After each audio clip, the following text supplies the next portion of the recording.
então vamos lá, vamos começar. Tem o Nicolas aí. Dá um oi pra galera, Nicolas. Opa, então, o nosso papo ele vai focar principalmente, porque no meio da internet tem se dado muita ideia o separatismo com uma ideia de viés econômico. E o viés econômico ele não define o separatismo. O separatismo ele só é algo justo de ser pedido quando você tem uma divergência de cultura.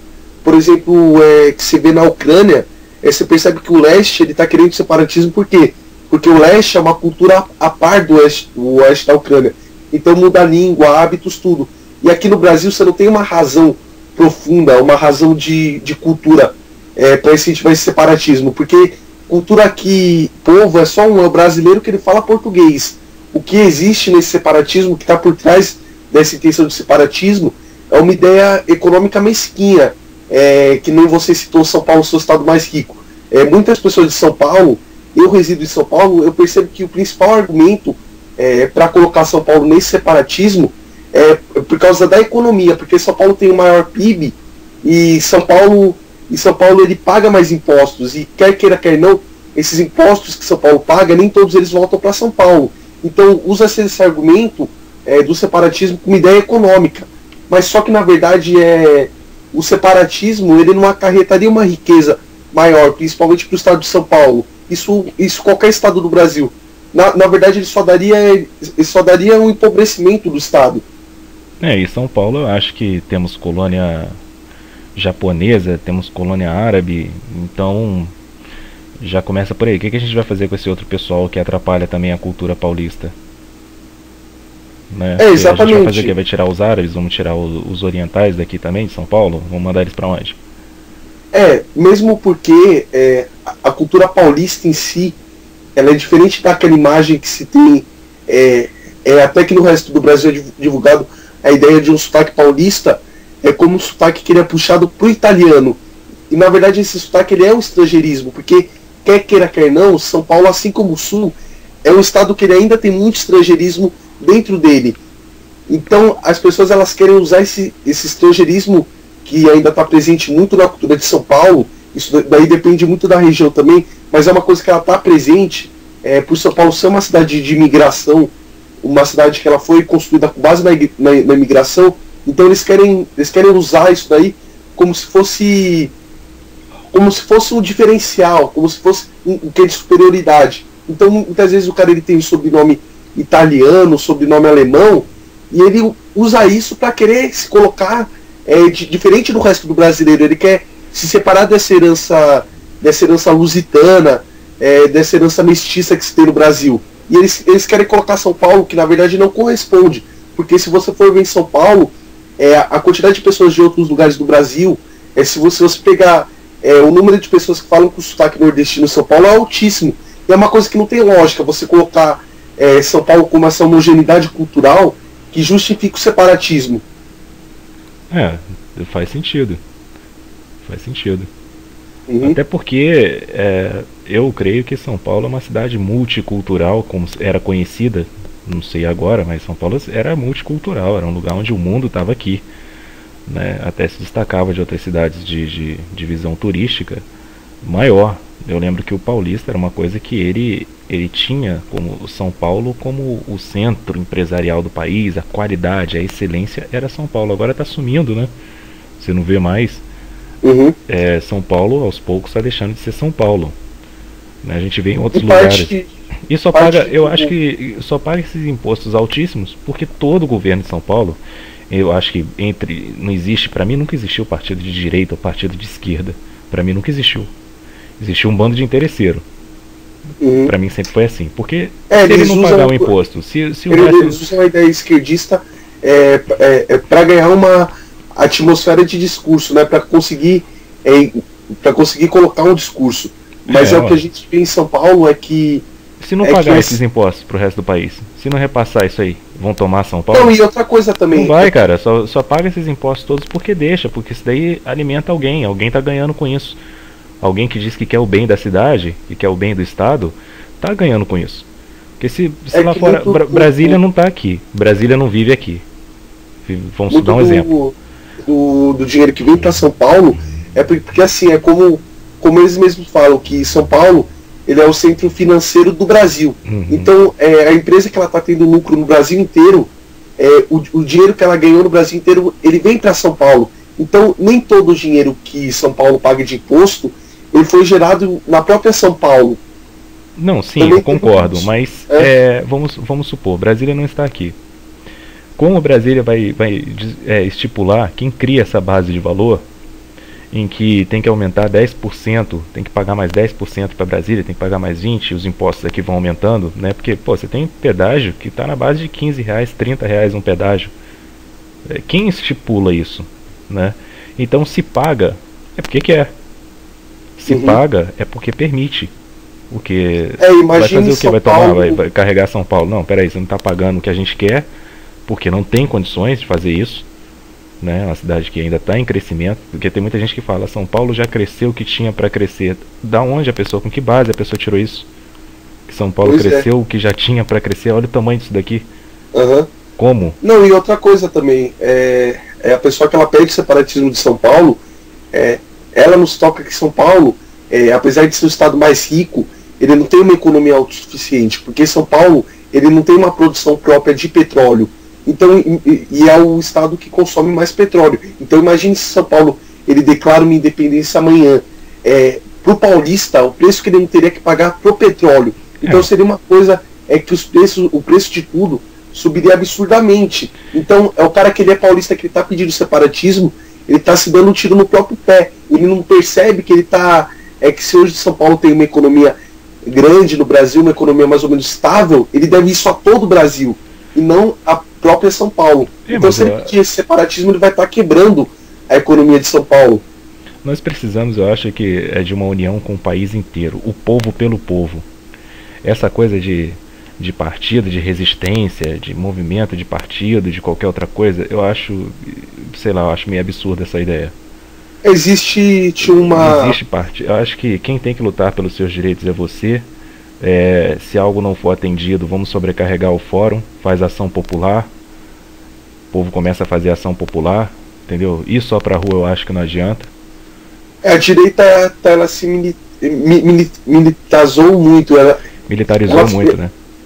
Ela ficou militante. Ah, sim. Que nem a esquerda, você teve um ganho na militância da direita. Então não existe muito mais a ideia do conteúdo, de vencer o esquerdista pelo debate, pela ideia, até fazer uma ação mais agressiva e tal. Mas hoje o que você percebe nas pessoas de direita é que elas são muito repeteco, assim. Você percebe que a pessoa ela não está racionalizando, ela não está querendo interpor um discurso intelectual, não. Ela está simplesmente repetindo ideias. Então ela fica que nem o papagaio repetindo petralha, esquerdopata, esse tipo de coisa, e ela não está gerando conteúdo nenhum, ela está infestando a rede social, os sites da internet com isso. Então ela está fazendo o mesmo papel do esquerdista. Eu, por exemplo, já fui chamado de esquerdista, de petralha, por eu falar uma coisa que foi óbvia.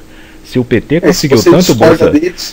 conseguiu tanto Bolsa Família, é porque houve uma falha na nossa direita. Cadê o partido de direita?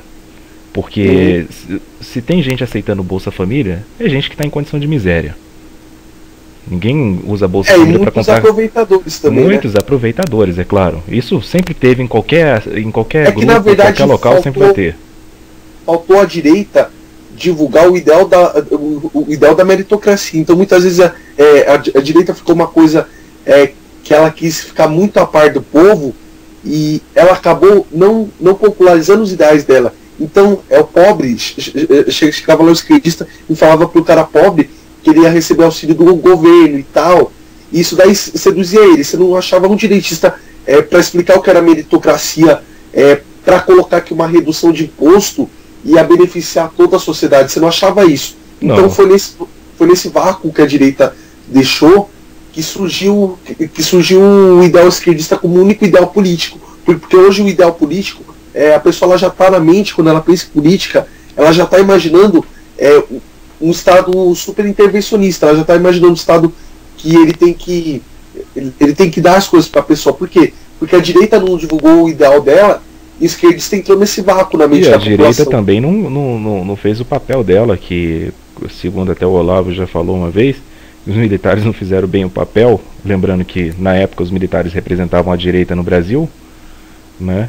Então a direita também não cuidou do pobre, do proletariado. Eu não gosto de chamar de proletariado, mas não cuidou do pobre. Para conceder a ele pelo menos uma chance de crescimento. Ou seja, um entendimento. Entrou nesse vácuo que a direita deixou. A direita coisa adolescente. É a mesma coisa adolescente. É a mesma coisa adolescente, o jovem hoje. O pessoal quer colocar ele numa regra, mas não tem um exemplo. Por quê? Então é aquela coisa de dominância. Ó, você tem que me obedecer. Por quê? Porque eu pago suas contas, porque eu botei você no mundo. E isso pra mim nunca foi exemplo de nada, né?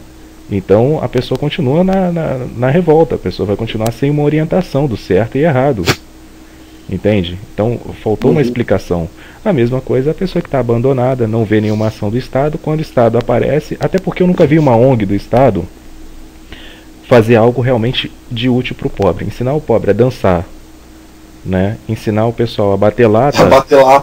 Eu acho que isso isso não vai dar futuro para ninguém, cara. Isso daí não vai fazer com que o cara sonhe. O que o Estado faz pro pobre, na verdade, ele tá criando um inútil, porque a criança, ao invés de estar aprendendo uma profissão, de estar fazendo alguma coisa de útil, não, ela tá gastando horas da vida dela batendo lata. Então é esse tipo de ajuda que você vê. E o governo vai agir? Você acha que o governo vai gerar? A pessoa que ela tá recebendo essa ajuda, entre aspas, amanhã ela vai se tornar um fracassado, ela vai se tornar massa de manobra do governo, ele vai estar dependendo de Bolsa Família. Por quê? Porque batendo lata ele nunca vai ter sequer uma renda. Então ele vai ser obrigado ao quê? A trabalhar um trabalho servil, um trabalho braçal, e ganhar um salário mínimo só, e ele vai estar dependendo dessa ajuda do governo. Então não é interessante para o governo colocar em grande escala uma coisa que realmente dê oportunidade para a pessoa. Deu profissionalizante. Uma prova disso também é que o governo, a maioria das pessoas que se formam, vão botar 90%, mesmo sendo pouco ainda no Brasil. A ideia é prestar concurso, porque eu vou me aposentar. Não, porque depois que você prestar o concurso, você está feito, você não precisa mais fazer nada. Você não é demitido, né? Então você tira a coisa do empreendedorismo. Por isso que o governo bate tão forte em quem está começando uma empresa, né? Porque ele não tem o controle. E facilita para o jovem estudar na esperança de prestar concurso. Você tira o empreendedorismo do país. Ela assusta o governo, né? Sim. Tudo que não depende da barba do governo, que vem pela ação do cidadão, é uma coisa que aterroriza o governo. Sim, tem gente que se diz de direita, mas é partidária. Partidária. A única direita que nós tivemos que funcionou, que construiu hidrelétrica, que construiu estradas, foi uma direita militar. Não que eu esteja defendendo o militarismo, que eles tenham que tomar conta, porque não acho elegante, eu não acho que seria... mas mesmo a direita militar, muitas vezes, ela tendeu para uma estatização que ela favoreceu essa massa esquerdista. Por quê? Porque o governo militar, apesar de muitas vezes ele primar pela livre iniciativa, ele foi um governo muito centralizador. E a gente sabe que centralizar as coisas, você criar uma série de estatal, mesmo que em primeiro momento não seja para influenciar um governo de esquerda, isso acaba facilitando. Então você teve um vácuo da direita civil, a direita civil não tomou postura no passado, e acabou vindo essa direita militar, que acabou até facilitando muitas vezes. É óbvio que o golpe militar ele veio com uma reação aos comunistas tomando conta. E os comunistas só tentaram tomar conta porque você não tinha uma oposição de direita, uma direita civil, uma direita organizada mesmo, com poder político para tal. Prova é que foi necessária a intervenção militar. Sim, mas aí veio a intervenção militar de caráter emergencial. O prazo foi estendido, segundo o meu entender, é que foi por necessidade, que não era interesse disso. Mas depois disso, após devolver entre aspas, o poder ao povo, o que tivemos a nível de direita mesmo? Nada. Absolutamente nada. Se você pegar toda a campanha... Todas as propostas focam o quê? Em programa social. Então, a base... Você não vê alguém colocando uma base de desenvolvimento, uma base de redução de imposto, uma coisa que realmente vai beneficiar o país. Se nós tivéssemos em algum momento da história um partido realmente de direita, não ia ter gente vendendo voto em troca de uma sandália, em troca de uma galinha, que ainda existe no Brasil. em troca de Bolsa Família. É o que mais existe, na verdade. Todas as promessas É o que mais existe, na verdade. todas as promessas que a gente escuta, e se você parar para pensar, desde o início da política, né, do pós-golpe de 64, pós-contra-golpe, que agora você tem que falar contra-golpe, né, não fica claro para muita gente, né, que foi um contra-golpe. As então, pessoas elas não votam por uma ideia de um governo que elas queiram que realmente vai beneficiar. A pessoa está votando, como você falou, por uma esmola. Então, aí veja, todas as campanhas é o quê? Saúde, educação e segurança. É só isso.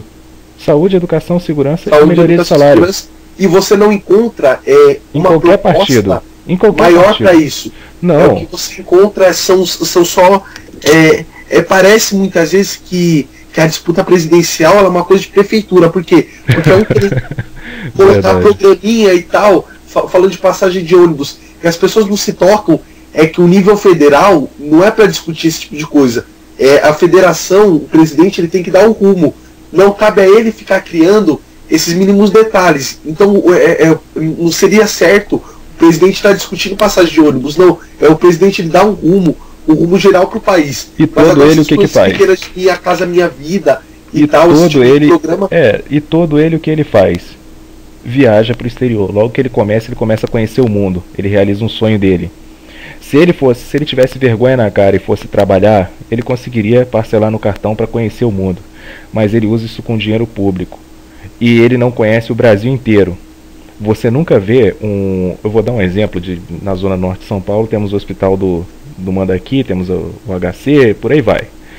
Mas você nunca vai ver um parlamentar ir visitar o hospital para fazer uma inspeção. Pô, peraí, vamos ver se está funcionando. Ele chegou a 20 milhões aqui, vamos ver se está funcionando. Ele não vai. Mas você vai ver ele viajando pelo mundo afora.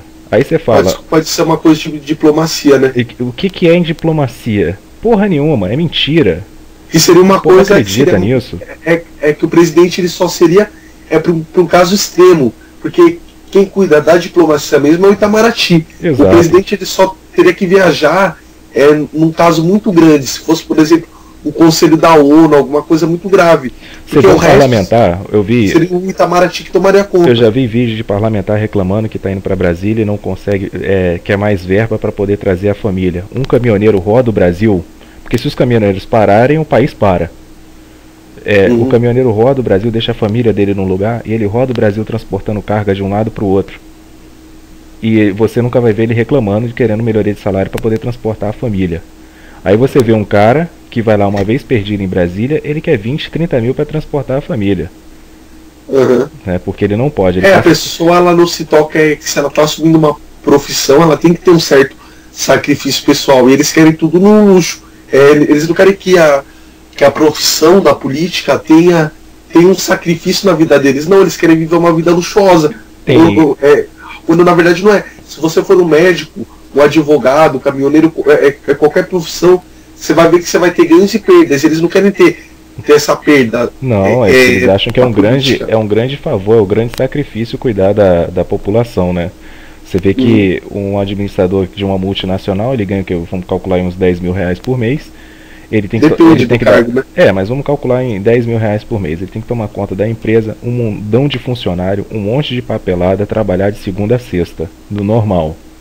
Né? Isso quando ele não leva serviço para casa. O que faz um deputado?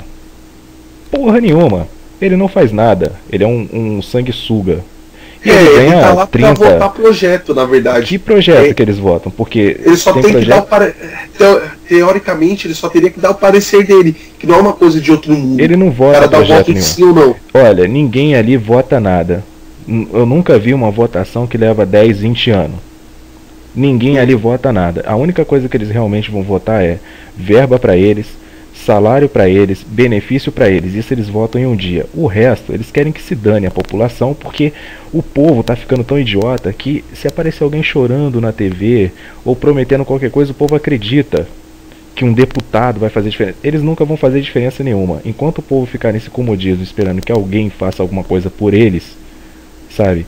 Que tem uma intervenção militar, se tiver ou não, não tô nem aí, mas querem que tenha uma intervenção militar, eles querem que alguém faça alguma coisa por eles, sabe? É um povo que, se pudesse, o caminhão do lixo, se eles tivessem condições, o caminhão do lixo ia parar na rua, o gari ia entrar na sua casa, pegar o lixo e levar até o caminhão. Tem gente que, se pudesse, não colocaria nem o lixo na lixeira do lado de fora de casa.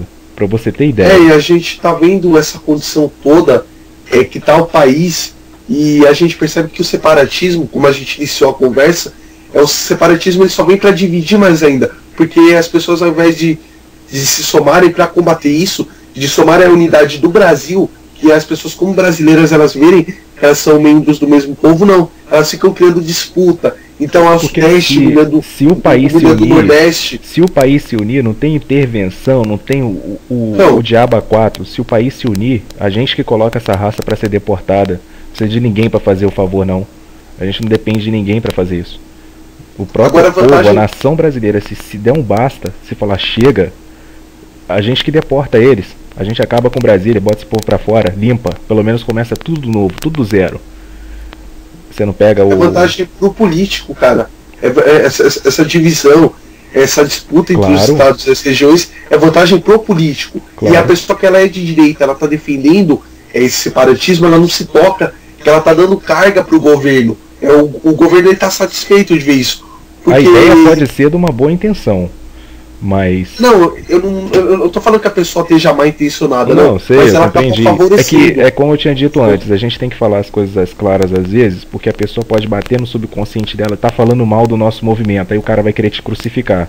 Então explicando, a ideia pode até ser boa, mas pro momento não é uma boa ideia, até porque os políticos vão tirar vantagem de qualquer coisa, até da miséria. Alguém que tira vantagem da miséria vai dar força para você quebrar aquela cadeia, separar, para ele conseguir ter mais força ainda. A desunião do povo faz a força dos governantes. Sempre. Em qualquer tempo da história, em qualquer momento da história, você vai ver que a base de força, de onde eles extraem força, é daí, o separatismo, é jogando uma etnia contra outra, um povo contra outro, uma cultura contra outra. Isso é uma estratégia de fomentar a disputa de classe, é uma estratégia para a Revolução Marxista. Então é o cara que conhece esse viés revolucionário do governo e está defendendo o separatismo, ele não entende que o separatismo dele já é o próprio viés revolucionário do governo que se infiltrou no meio da direita. É uma coisa para dividir até para direita isso daí.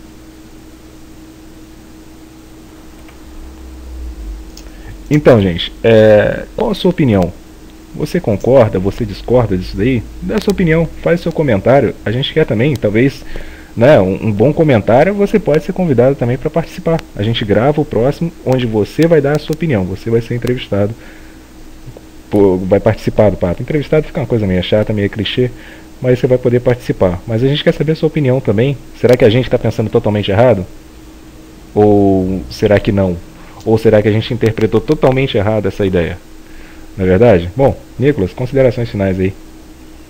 Opa, então se você viu alguma coisa que não te agradou, ou de repente te agradou, alguma coisa que você possa contestar, tá trazendo para o debate, você comenta. Claro que com educação, não atacando ninguém, mas com certeza você vai ter sua vez, você vai ser ouvido aqui.